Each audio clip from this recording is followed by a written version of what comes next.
formation des enseignants, elles ont trait à l'intégration dans la fonction publique, elles ont trait à la mise en solde, elles ont trait à l'avancement, au paiement des mais à côté de cela également, il y a un protocole d'accord qui est gage de stabilité du système éducatif qui a été signé depuis le 17 février 2014 qui jusqu'à présent n'est pas appliqué. Et sur le marché, au niveau du ministère de l'Éducation, nous avons vu qu'il y a une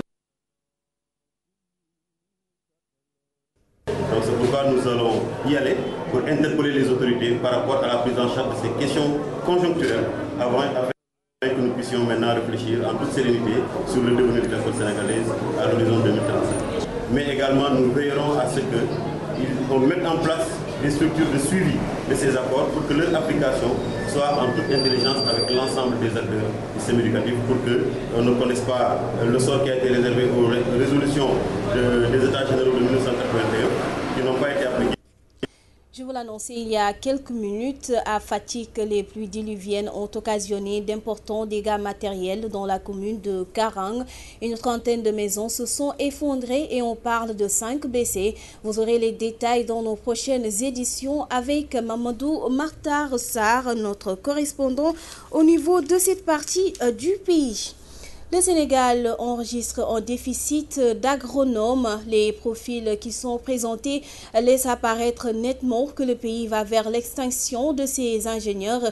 Propos du directeur général de l'ISRA en visite à Thiès, Alioune Fall dit que le personnel plutôt est vieillissant et l'État sera coupable de ne pas avoir formé la relève. Je vous propose de l'écouter. Il est avec Ramatoulaye Sarr.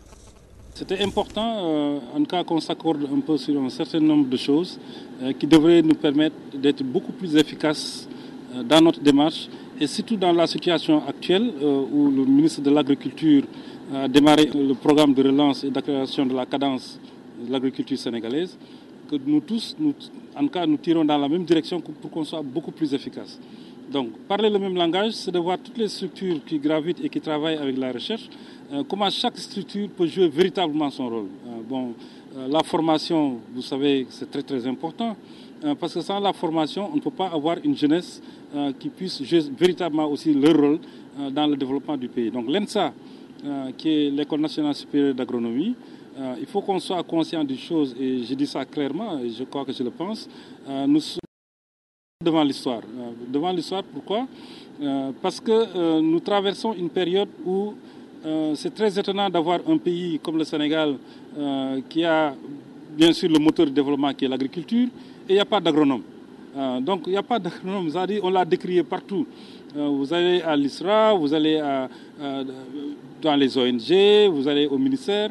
On se demande où est-ce qu'on forme les agronomes. Parce que quand on regarde en tout cas, les profils qui sont présents, on a toute l'impression qu'on s'oriente vers l'extinction des agronomes et ce serait dramatique pour le Sénégal. Donc il faudrait nécessairement, et dans des délais très très courts, que l'ENSA, appuyé par la recherche de l'ISRA, puisse mettre en place un programme concerté qui nous permet de relever ce défi. Parce que nous sommes à une période où, et je crois que c'est au niveau de toutes les structures pratiquement de l'État actuellement, beaucoup de gens vont partir bientôt à la retraite. Et partir à la retraite sans pouvoir préparer la relève, véritablement, nous serons responsables devant l'histoire. Il est également question des travaux du barrage hydroélectrique de Samangalou qui vont bientôt démarrer. Les populations des villages riverains du fleuve Gambie, menacées de déguerpissement, n'entendent pas abandonner leurs champs, les lieux de culte et les cimetières de leurs ancêtres. Elles l'ont dit en marge d'une rencontre, la correspondance de Solibra Madabo. Estimé à 200 milliards de francs CFA, le barrage hydroélectrique de Samangalou, tant attendu, serait bientôt une réalité. Abdallah Diop, coordinateur OMVG Sénégal, revient ici sur les impacts positifs du projet. La production d'électricité, la population de toute la zone de Kédougou. Également, il y aura une opportunité offerte pour l'emploi des jeunes. Un barrage qui permet de créer une retenue derrière, en amont. Et cette retenue qui est créée derrière, en tribunant, ça régule le débit du fleuve. Donc, ce qui fait que le barrage constitue même un frein contre les crues. Toutefois, au lendemain des études environnementales, les populations qui seront déguerpies s'inquiètent de leur avenir. C'est pour trouver leur place d'abord. se sont déplacés à Néudel pour aller dans notre commune encore. Quand les populations seront délogées de Sambangalou, n'est-ce pas? Comment seront-ils? Ils ont dit 11 cimetières et nous savons tous que nous sommes des musulmans et nous croyons beaucoup, n'est-ce pas, à nos ancêtres, n'est-ce pas? Nous avons, n'est-ce pas, beaucoup de respect, n'est-ce pas, aux cimetières. Et vraiment, c'est vraiment difficile, n'est-ce pas, pour nous, n'est-ce pas, de laisser nos cimetières, n'est-ce pas, être déterrés ou bien être enfouis, n'est-ce pas, d'aller ailleurs aussi. Vraiment, c'est vraiment un cas social, vraiment. Mais en croire la HAD, le plan de gestion environnementale adopté prendra en charge leurs préoccupations. Pour les populations qui sont déplacées, il y a des mesures d'accompagnement au niveau des sites d'accueil, notamment concernant les infrastructures qu'il faut réaliser, les écoles, les cas de santé, tout ça, c'est pour accompagner les populations qui sont déplacées. Ayant en esprit les fameuses études environnementales menées à Sabodala par rapport à l'exploitation minière, ces populations qui gardent l'espoir lancent un cri de cœur et demandent au pouvoir public d'être plus regardant. Au regard des objectifs du dit projet, l'on peut dire que le problème d'électricité et d'inondation serait un vieux souvenir dans cette région. Kédougou Soli Brahma Dabo pour la radio-télévision. Soli Brahma Dabo, merci. Et nous parlons de l'armée sénégalaise qui s'enrichit de 1035 nouveaux soldats, dont 59 filles. Le contingent 2014-2 a reçu le drapeau ce mercredi au centre d'instruction de Dakar-Bango. Le lieutenant-colonel Ibrahim Thiam, commandant le 12e bataillon de Bango, explique au micro de Gabriel Barbier.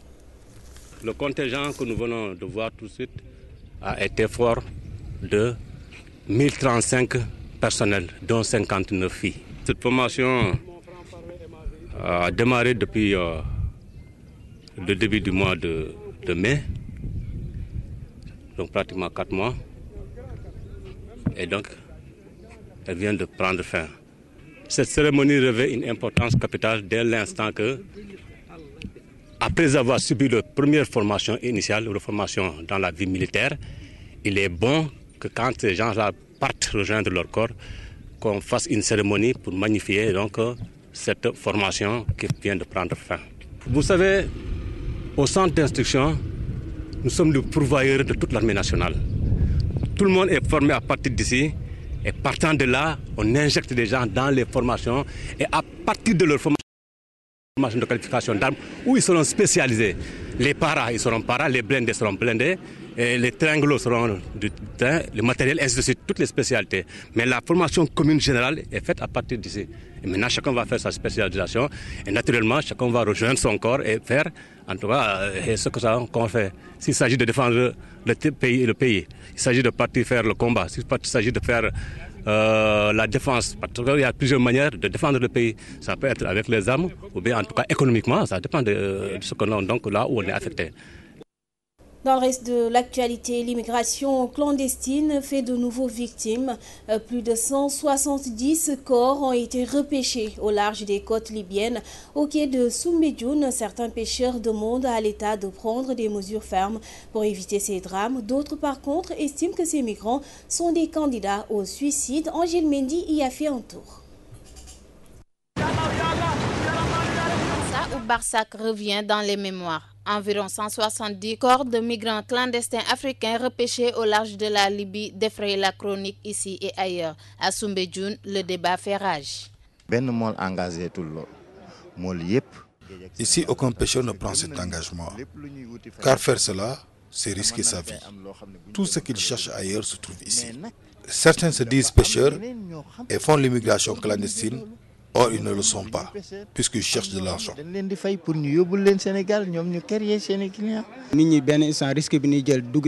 Certaines prennent ce risque, et ce n'est pas bien. On doit prendre des mesures pour l'arrêter. Nos interlocuteurs estiment que les raisons qui poussent les jeunes à risquer leur vie servent d'exemple.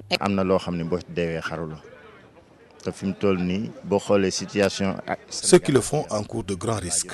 Ils peuvent aller même au milieu de l'océan et se noyer là-bas. Depuis 2006-2007, résultat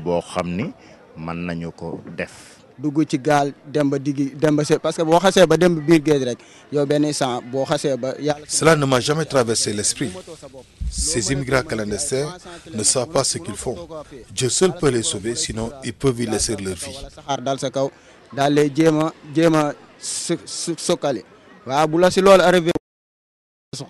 Vision d'apocalypse sur la plage de la localité d'El Karabol à 60 km de Tripoli où plus de 70 corps ont été rejetés par la mer. L'État sénégalais est prié de prendre des mesures fermes pour l'éradiquer. Merci. Tout de suite, nous allons retrouver nos confrères d'Euronews. C'est pour le round-up de l'actualité internationale. Le président ukrainien a annulé ce jeudi sa visite en Turquie pour cause d'incursions russes dans l'est de son territoire. En raison de troupes russes acheminées en territoire ukrainien, j'ai pris la décision d'annuler mon voyage en Turquie malgré les importantes réunions prévues et dont l'Ukraine a besoin. En ce moment, la place du président ukrainien est à Kiev, a-t-il déclaré. Après plusieurs défaites face à l'armée ukrainienne, les rebelles gagnent de nouveau du terrain. Ils ont récemment pris position à Novoazovsk. D'autres villes sont aussi visées. Des combats entre l'armée régulière et les séparatistes continuent autour de la stratégique ville portuaire de Marioupol. Pour la première fois depuis le début du conflit, un chef séparatiste a reconnu l'implication et l'aide russe sur le terrain.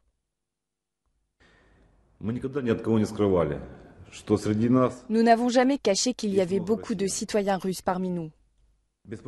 Sans leur aide, il serait très difficile pour nous de nous battre. Il y avait environ 3 ou 4 000 Russes dans nos rangs. Beaucoup sont partis, mais beaucoup sont restés. Il y a aussi de nombreux militaires qui ont préféré être à nos côtés, des frères qui se battaient pour leur liberté plutôt que d'aller à la plage.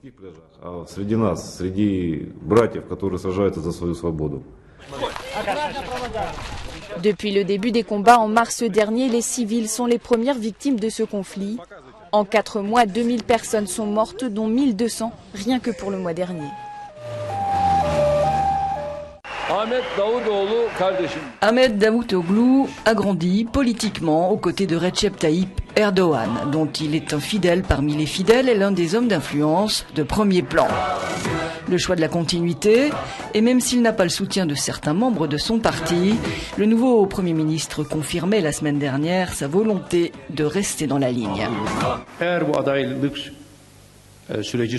Si ma candidature est soutenue par nos délégués lors de notre congrès général extraordinaire, disait-il alors,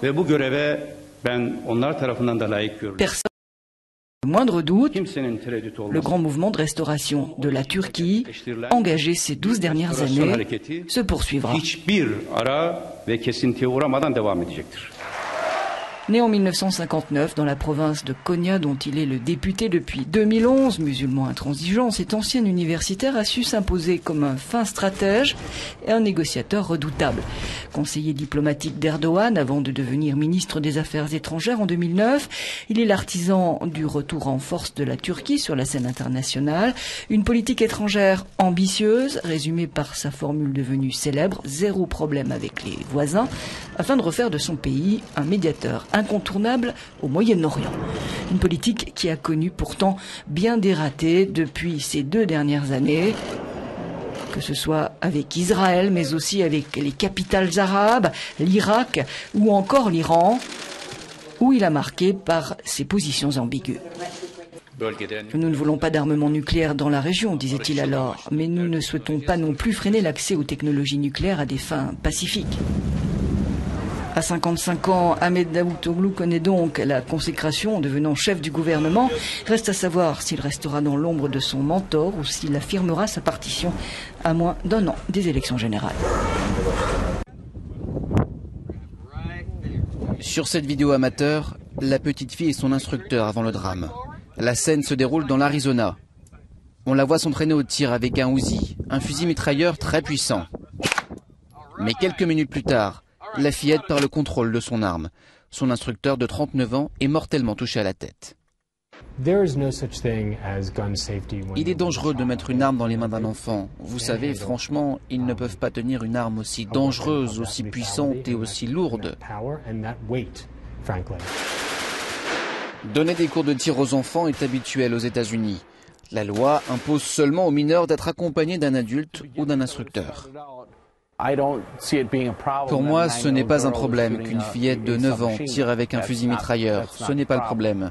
Il faut plutôt s'intéresser à ce que lui a montré l'instructeur. Est-ce qu'elle avait bien tout compris avant de prendre l'arme en main? De toute façon, c'est la faute de l'instructeur qui était mal placé. Environ 300 millions d'armes circulent aux États-Unis, soit presque une par habitant. Chaque année, tués par balle dans le pays.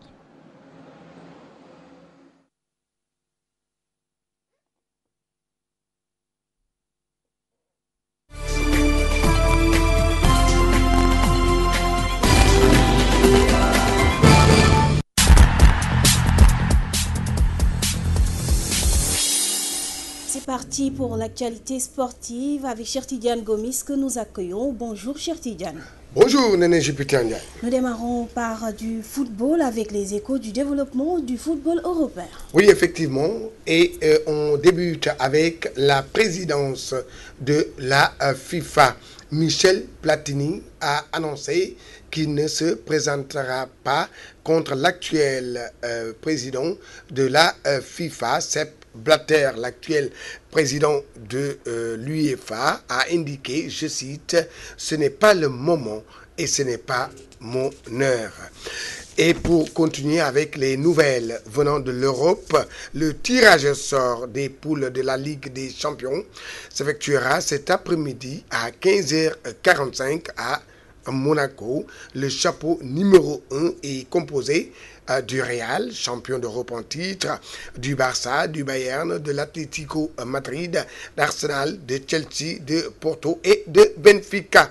Ces équipes ne seront pas versées dans le même groupe lors de ces premiers tours. Coupe Europa League, Bayal-Sal et Saint-Etienne vont tenter le tout pour se qualifier face à Karabouspor, un club turc.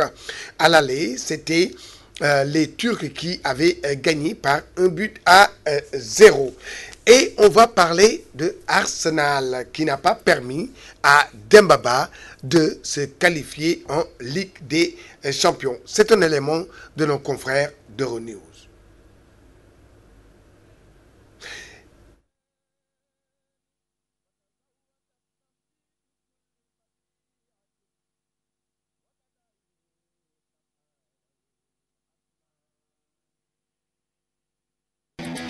Arsenal va participer à la Ligue des Champions pour la 17e année d'affilée. En barrage, les Gunners battent le Beşiktaş 1-0 grâce à un but d'Alexis Sanchez juste avant la mi-temps. À l'aller à Istanbul, les deux équipes s'étaient quittées sur un score nul et vierge. Ça passe aussi à Bilbao qui, dans sa cathédrale de Saint-Mamès, se défait du Napoli 3-1 avec un doublé d'Aritz Aduriz. Autre doublé, celui de Stefan Kiesling, qui permet au Bayer Leverkusen de surclasser le FC Copenhague. Le tirage au sort de la phase de poule aura lieu ce jeudi à Monaco. Voilà, donc on reste avec cette Ligue des Champions.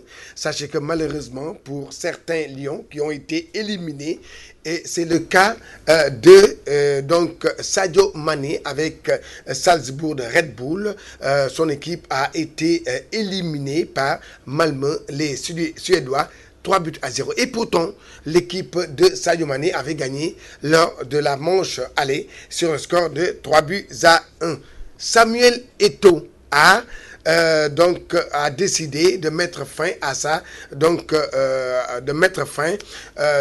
à l'équipe nationale du Cameroun. Il ne portera plus le maillot de l'équipe du Cameroun. Retraite internationale pour Samuel Eto'o. On reste avec Samuel Eto'o qui change de club en Angleterre. Il n'est plus à Chelsea, maintenant il est à Everton.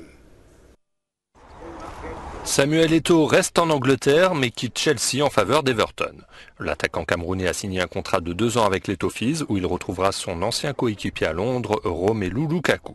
Hasard du calendrier, il pourrait faire ses débuts sous ses nouvelles couleurs dès samedi en championnat face aux Blues. Auteur de 12 buts en 35 matchs avec Chelsea, Samuel Eto'o était arrivé en fin de contrat en juin dernier et il n'entrait plus dans les petits papiers de José Mourinho.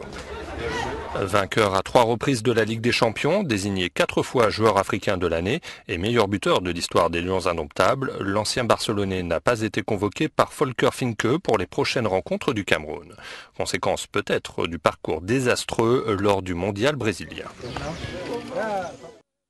Infrastructure sportive à présent avec le président Macky Sall qui annonce la création d'un musée du sport. Le chef de l'État annonce la création d'un musée national des sports pour rendre hommage aux pionniers du sport sénégalais. Il a fait savoir lors de la remise du drapeau national au Lion du basket pour les besoins de la Coupe du Monde en Espagne. Je vous propose d'écouter le président de la République Macky Sall au micro de Samba Ndiaye. Je voudrais avoir une pensée faite de gratitude et de piété pour ces pionniers qui ont mis en place ces solides fondations. Parmi eux, je peux citer Mortar Guène, Ibou Diagne, Alioune Badara Diagne, Bonaventure Carvalho, Mbaye Gueye, Lune Tal, Awadja, Adama Diop et tant d'autres non moins méritants. Je demeure persuadé que le Sénégal ne leur a pas rendu tout ce qu'ils ont consacré à son émergence dans le domaine du sport. C'est pourquoi, par devoir de mémoire et de reconnaissance, j'ai pris la ferme résolution d'ériger pour eux et pour tous ceux qui suivront leurs traces le musée national du sport. Je vous demande, Monsieur le ministre des Sports, de vous y atteler sans délai et de me faire des propositions dans ce sens. Ainsi, les générations présentes et celles du futur retiendront pour toujours leur nom et l'œuvre colossale qu'ils ont laissée à la postérité. Avec le ministre des Sports qui cherche un consensus pour l'érection de l'arène nationale à Pikine. Oui, effectivement, polémique autour de l'arène nationale à Pikine. Le ministre des Sports, Matar Ba, appelle au dialogue et à la concertation pour une issue heureuse au problème.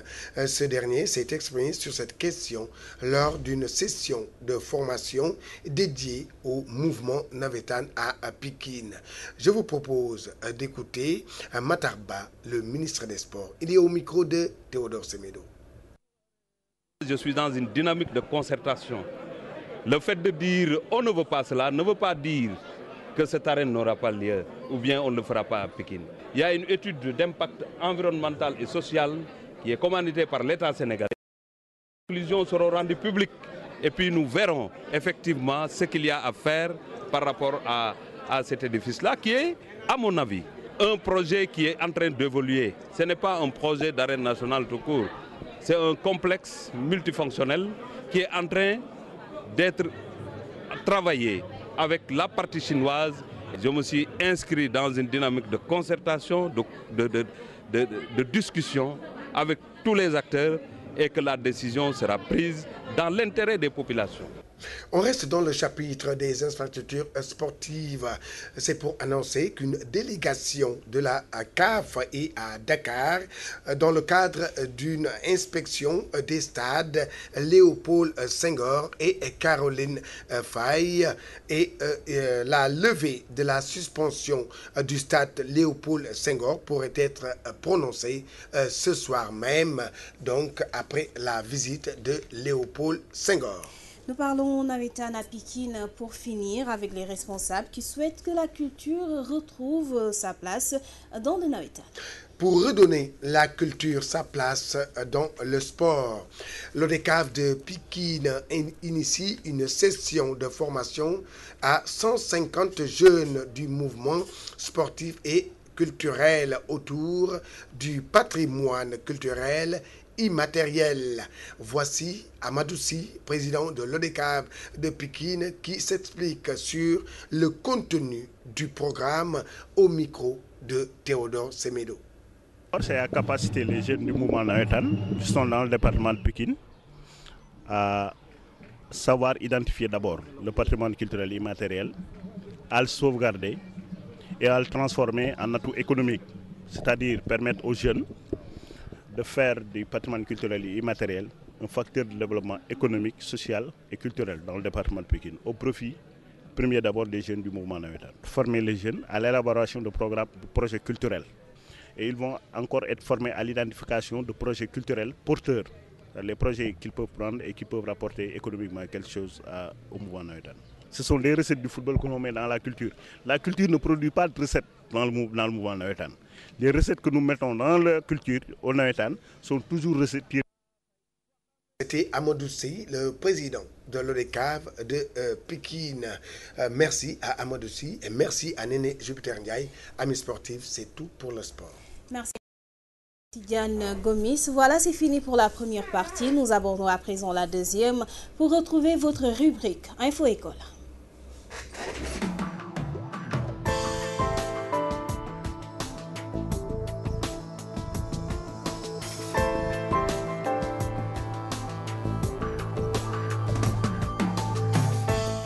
Bonjour et bienvenue.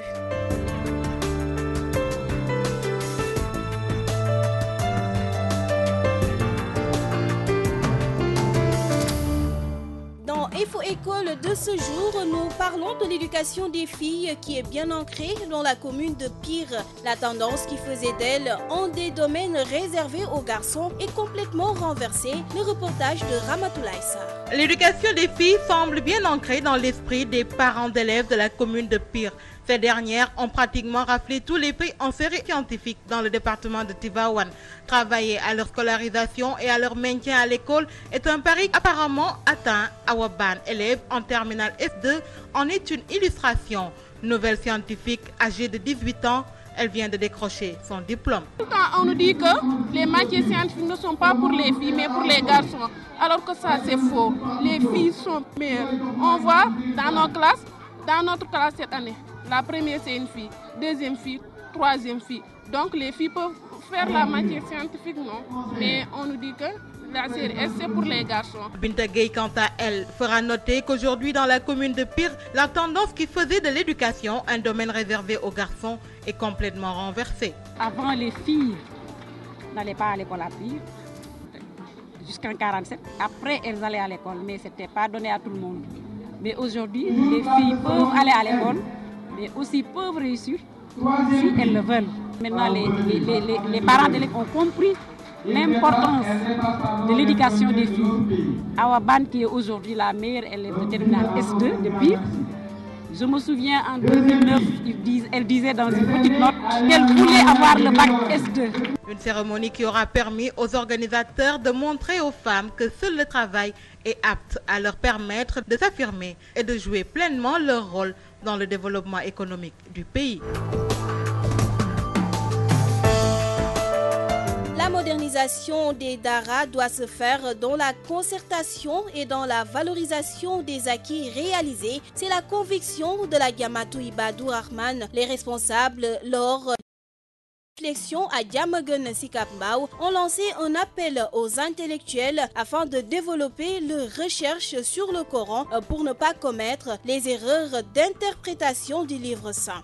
Voici Abbas Fall, leur porte-parole, il est au micro de Théodore Semedo. C'est l'occasion pour nous de dire que le Coran, comme l'a si bien dit Allah SWT,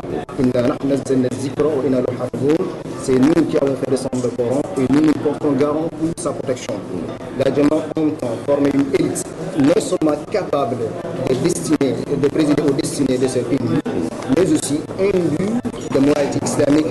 Et par rapport à l'école coranique, vous savez que parmi même les thèmes qui sont traités, il y a une table ronde qui sera consacrée à l'école coranique au Sénégal, entre hier et présent, les forces et les faiblesses. Donc le Sénégal est connu pour être une terre profondément attachée au Coran et à l'enseignement coranique. Donc à ce niveau-là, je pense que c'est l'occasion pour nous de dire que moderniser les daara, oui, mais est-ce que cette politique de modernisation ne va pas à l'encontre des intérêts du Coran et de l'enseignement coranique? Une modernisation qui mettrait les enseignants du Coran, les élèves de l'école coranique dans des conditions qui leur permettront de vivre pleinement, d'apprendre le Coran et dans des conditions qui leur permettront d'être à l'aise dans l'apprentissage. Ça, c'est une modernisation que nous saluons et que nous appelons fortement.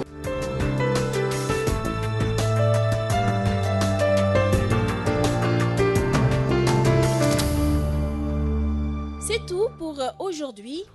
Rendez-vous est pris jeudi prochain pour d'autres infos de l'école.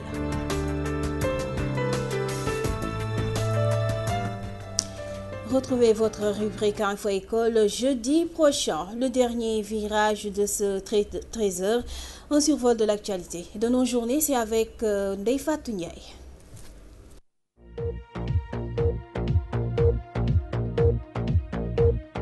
Bienvenue à toutes et à tous. Revue de presse Wax Sa Khalat, Macky lance la traque aux mal-pensants, signale Walfadjri quotidien ce matin. En effet, le président de la République a pointé un doigt accusateur pour ce qui concerne la manière de faire de la revue de presse et des émissions consacrées au débat ouvert, communément appelé débat du jour. D'après Walfadjri, au cours de l'installation du tribunal des pairs du CORED, Macky Sall s'est offert une tribune pour orienter la presse dans laquelle il constate la présence de beaucoup de parasites, raison pour laquelle il voit que la pollution médiatique de travailler. Et oui, Macky Sall dénonce les revues de presse et fustige les Wax Sa Khalat, confirme l'As quotidien. Macky, le dictat des revues de presse et les Wax Sa Khalat nous présente le populaire. C'est une dictature imposée à la nation, une pollution qui empêche de travailler, dicte le chef de l'État à la une de Sud Quotidien. C'est une dictature, lâche-t-il dans Direct Info. Dans cette lancée, le journal Enquête nous parle de Macky et les démons de la presse. Et puis quand le président Macky Sall parle de l'état de la presse,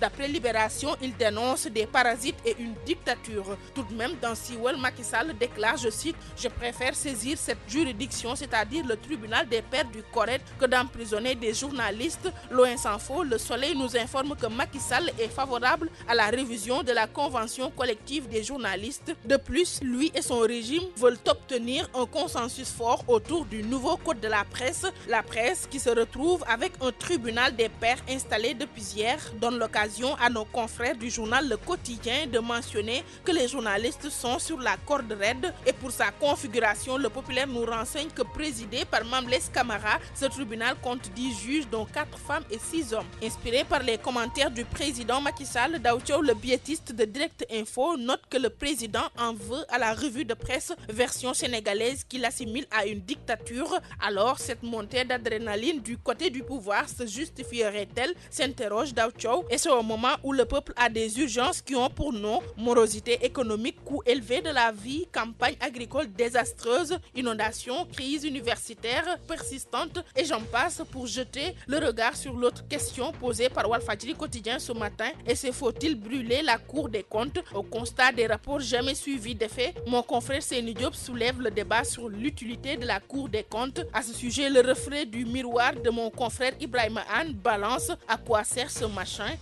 un nom utilisé par le général de Gaulle pour qualifier l'ONU et emprunté par mon confrère pour justifier une question: quelle est l'utilité, voire l'opportunité de faire état en 2014 de fautes de gestion qui ont été commises en 2003 au moment où M.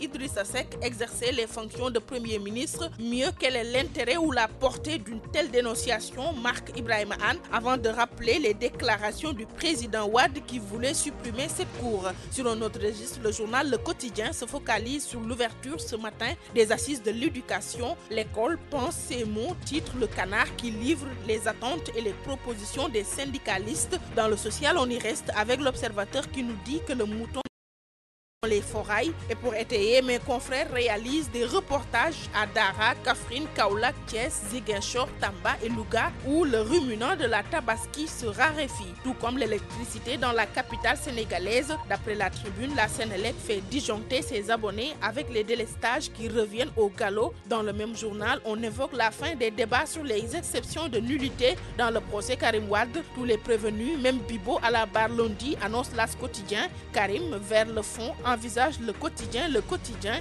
Et pour l'affaire Bibo Bourgi, Walfadjri relève les prémices d'un meurtre judiciaire. Comme argument, mon confrère Pape Ndiaye nous fait savoir que dans le cas de Mamour Seck, dans l'affaire Bibo Bourgi, c'est le même Henri Grégoire Diop qui a tranché en refusant la liberté provisoire pour raison médicale. Conséquence, Mamour Seck a rendu l'âme au pavillon spécial. À ce titre, Direct Info essaye de savoir si devant le juge lundi, Bibo Bourgi va se présenter sur une chaise roulante ou sur un lit. Dans sa livraison du jour, Libération fait remarquer un rebondissement spectaculaire dans l'affaire Bassirou Faye, nous affirmant que la DIC a ramassé la douille. Mes confrères précisent qu'elle leur a été remise par le frère de la victime qui dit l'avoir reçue d'un étudiant témoin des faits. Sport, football, Europe, Ligue des Champions, 5 lions se font abattre d'un coup, titre ou à sport. Ces derniers ont pour nom Dembaba, Bekistas, Sadio Mané, Salzbourg, Idrissa Gana Gueye, Lille, Pape Ndiaye Soirée, Lille, Ricardo Fati, Standard de Liège. Leurs équipes sont tombées dans les matchs de barrage, donc elles n'iront pas à la phase de poule de la Ligue des Champions. Lutte Sunulamb fait un zoom sur Papa Sow, le puma de face de gardien de Tchoumoukay à champion. Le journal découvre qu'on le surnommait Beignet pour sa timidité et qu'en classe, il dormait exprès pour se faire renvoyer. Bonne lecture. Bonne lecture et merci Neyfatou Ndiaye. C'est avec la lecture de la presse du jour que prend fin cette édition. Heureuse de vous l'avoir présentée. Merci à Adjaratou Pende Diallo Gueye, Iber Assogba, Aïssatou Diagne pour le rappui technique. Également à Aminata Mbaye côté esthétique, Ousmane Sen à la réalisation. Merci à vous pour votre attention, votre fidélité, notre fierté, paix et amour dans vos cœurs et dans vos maisons. L'information revient à 14h avec Cédina Oumarba pour la version Wolof. Bon appétit, bon après-midi. Excellente suite des programmes avec Walf TV. Au revoir.